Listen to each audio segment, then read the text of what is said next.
ভূপেন তার স্ত্রী ও মেয়েকে নিয়ে কলকাতার একটি ভাড়া বাড়িতে থাকে। সে একটি কারখানায় কাজ করে।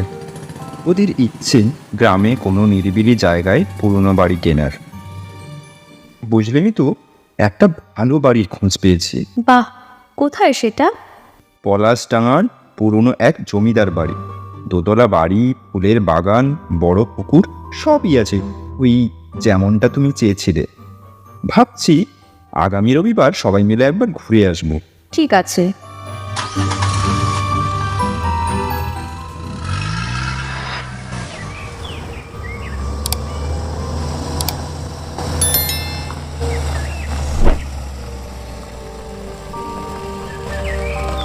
পলাশডাঙ্গায় পৌঁছেই দেখে নিধিরাম দাঁড়িয়ে আছে।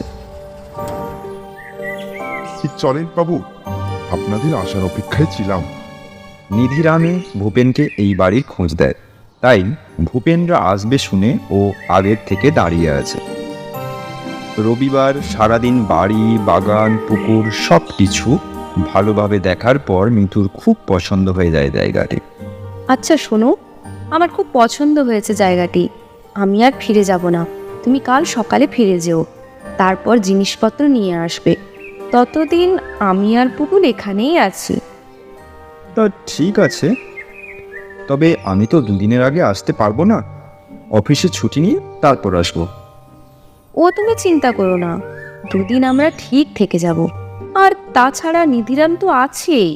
হ্যাঁ হ্যাঁ হ্যাঁ হ্যাঁ বাবু, কোনো চিন্তা নেই। আমার বউ এসে সব কাজ করে দিয়ে যাবে, আর আমি কালই ইলেকট্রিসিটির ব্যবস্থা করে দিয়ে যাব। ঠিক আছে, তবে আমি আসি, সাবধানে থেকো।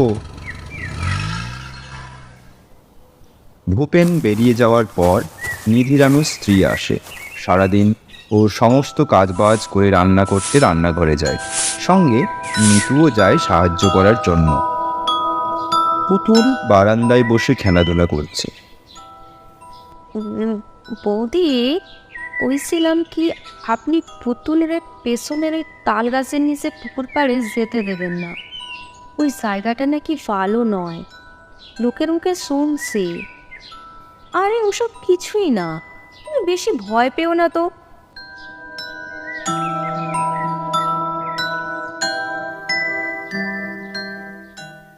নিধিরামের স্ত্রী রান্না শেষ করে চলে যায়। পুতুল আর মিতু খাওয়া শেষ করে ঘুমোতে চলে আসে।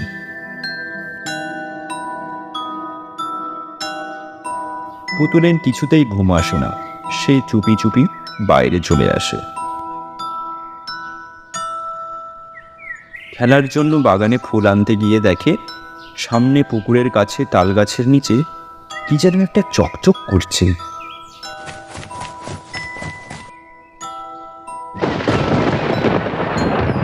পুতুল ওটাকে কুড়িয়ে নেওয়ার সাথে সাথে কোথা থেকে মেঘ অন্ধকার করে বজ্রবিদ্যুৎ সহ বৃষ্টি শুরু হয়ে যায়।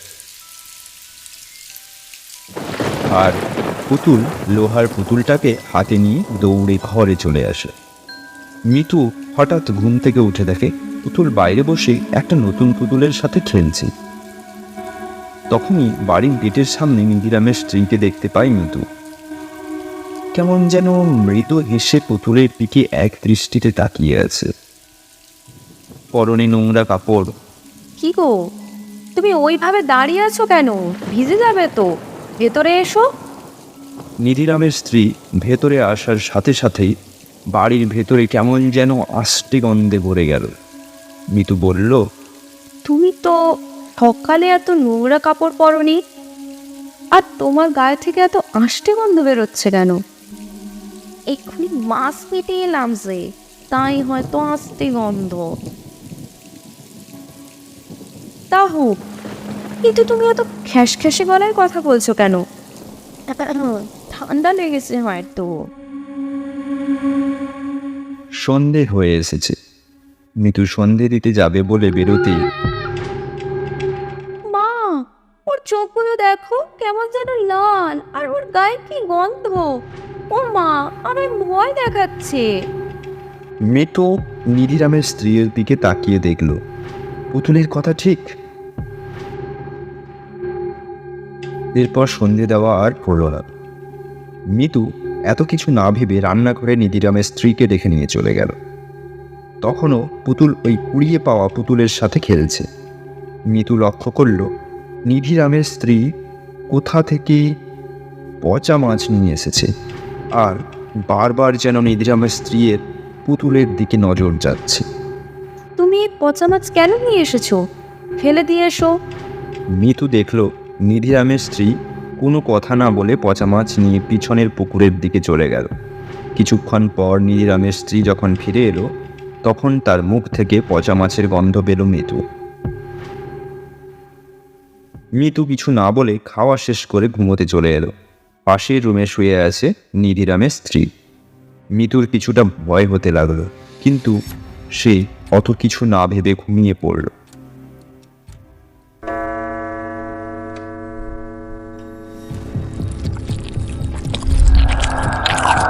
হঠাৎ ঘড়িতে 12টা বাজার সঙ্গে সঙ্গে মিতুর ঘুম ভাঙল কারোর কটমট করে কিছু খাওয়ার শব্দে।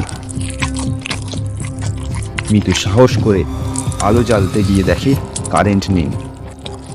অনেক কষ্টে দেশলাই খুঁজে মোমবাতি জ্বালিয়ে বাইরে বেরোয়। মিতু শুনতে পায় আওয়াজটা আসছে রান্নাঘর থেকে।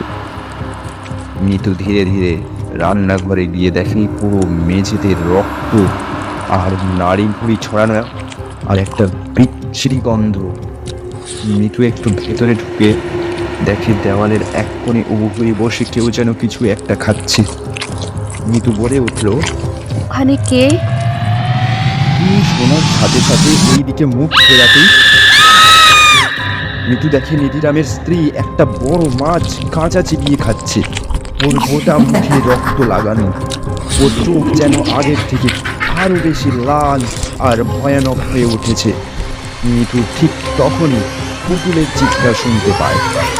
মিতু কোনো রকমে মোমবাতি জ্বালিয়ে যখন দৌড়ে যায়, তখন দেখে নিধিরামের স্ত্রী পুতুলে গলা টিপে ধরেছে আর বলছে,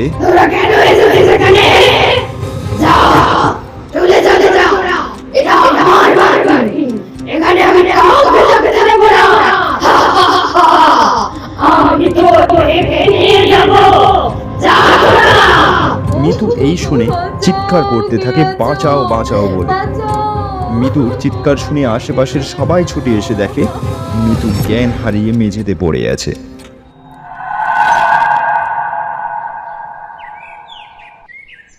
পরের দিন সকালে মিতুর যখন জ্ঞান ফেরে, তখন সে দেখে পুতুলের খুব জ্বর।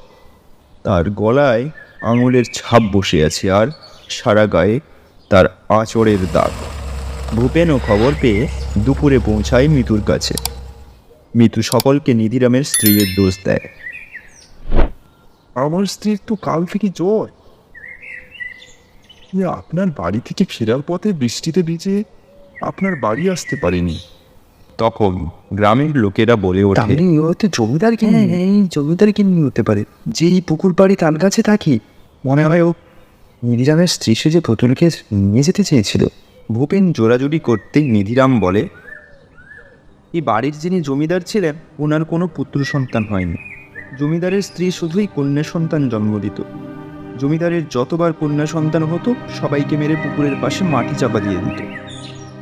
এরপর জমিদার দ্বিতীয় বিয়ে করে, আর তার প্রথম স্ত্রী রাগে দুঃখে আত্মহত্যা করে এই পুকুরে ডুব দিয়ে। তারপর থেকে এ বাড়িতে আর কোনো সন্তান বাঁচত না। ধীরে ধীরে জমিদারও মারা যায়। তার কোনো বংশধর না থাকায় বাড়ি খালি হয়ে যায়। ভূপেন জানতে পারে এর আগে যতবার এই বাড়িতে কেউ এসেছে ওদের সন্তান বাঁচেনি।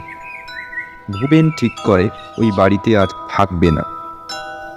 ওই দিনই ভূপেন তার স্ত্রী আর মেয়েকে নিয়ে কলকাতায় ফিরে আসে।